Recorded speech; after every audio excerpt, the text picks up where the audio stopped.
Saudara sekalian, jumpa lagi dengan PJP Ginting Channel, Opini Kebangsaan. Topik yang akan kita bahas kali ini adalah keluarga Jokowi mulai main kayu jelang Pileg dan Pilpres. Jelang pemilu Pileg dan Pilpres 2024, jagat politik tanah air mulai panas karena keluarga Jokowi mulai main kayu. Bermula dari rekayasa politik terhadap Mahkamah Konstitusi yang dimotori oleh PSI dan Gerindra, dan kerabat Jokowi membuka jalan untuk Gibran sebagai cawapres Prabowo. Setelah Gibran dan Prabowo mendaftar ke KPU sebagai pasangan capres-cawapres, respon dari masyarakat sipil sangat negatif yang diwujudkan dalam perlawanan demonstratif di gedung Mahkamah Konstitusi dan di berbagai platform media sosial. Kelompok-kelompok masyarakat pro-demokrasi, para politisi mulai bereaksi keras atas rekayasa politik kekuasaan yang dimainkan Jokowi ke Mahkamah Konstitusi, di mana di sana ada iparnya sebagai ketua Mahkamah Konstitusi, sehingga hasil keputusan Mahkamah Konstitusi telah memungkinkan berlaku dinasti politik yang bertentangan dengan amanat Reformasi 98, yaitu pengelolaan negara yang terbebas dari kolusi, korupsi, nepotisme. 18 orang guru besar hukum tata negara ikut menolak keputusan Mahkamah Konstitusi dan menuntut hakim-hakim konstitusi mundur dan dibentuk ulang para hakim konstitusi, mendesak Mahkamah Kehormatan Mahkamah Konstitusi untuk memberhentikan semua hakim konstitusi. Jokowi dan keluarganya tidak mempedulikan semua itu. Justru tanda-tanda semakin kuat bahwa keluarga Jokowi memperkokoh dinasti politik kekuasaannya. Kaisang putra bungsu Jokowi makin kokoh posisinya sebagai ketua umum PSI. Gibran dan Bobi meninggalkan partainya PDIP, mendukung Prabowo dan koalisi Indonesia Maju.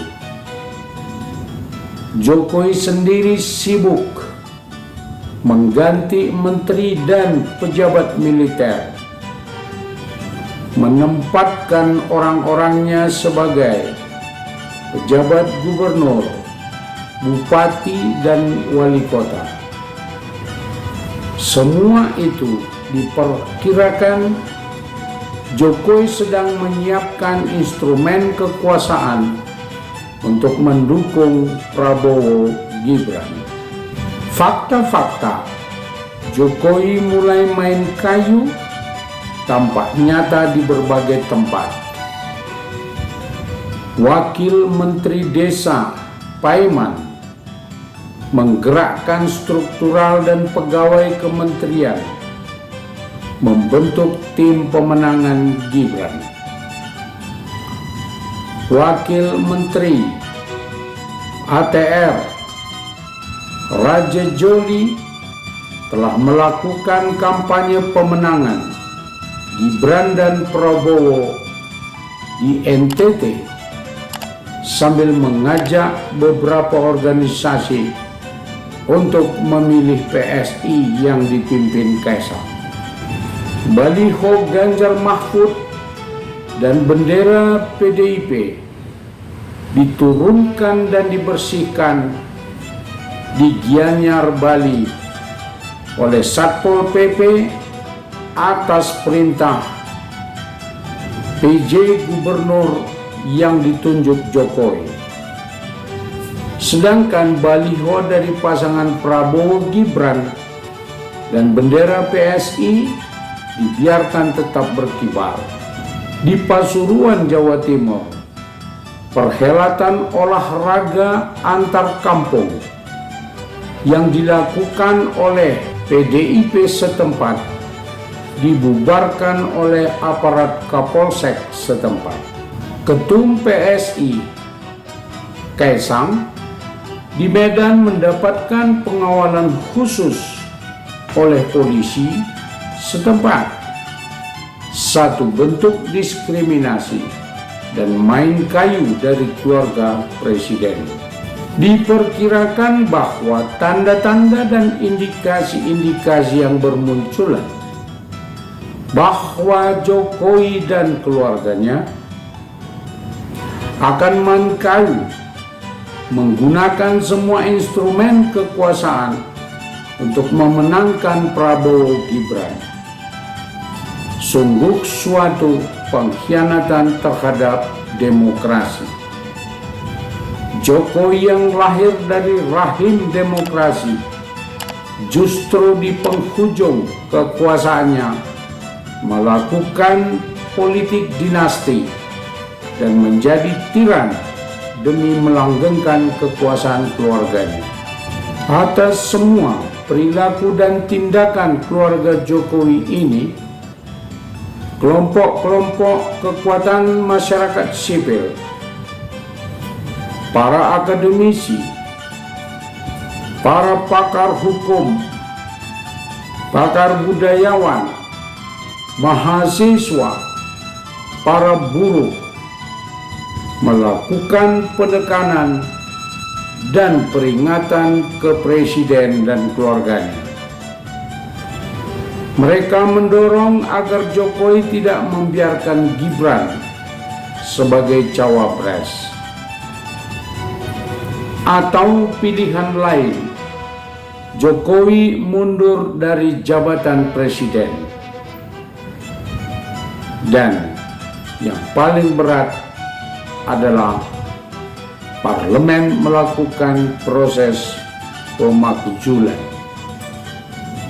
Hanya dengan salah satu alternatif itu, demokrasi masih dapat diselamatkan. Saudara, demikianlah kajian kita kali ini. Sampai jumpa di video berikutnya. Dan tetap pantau PJP Ginting Channel untuk konten-konten menarik lainnya. Jangan lupa untuk subscribe, like, komen, dan share, serta tekan lonceng notifikasi agar kami dapat mengirimkan video berikutnya. Terima kasih.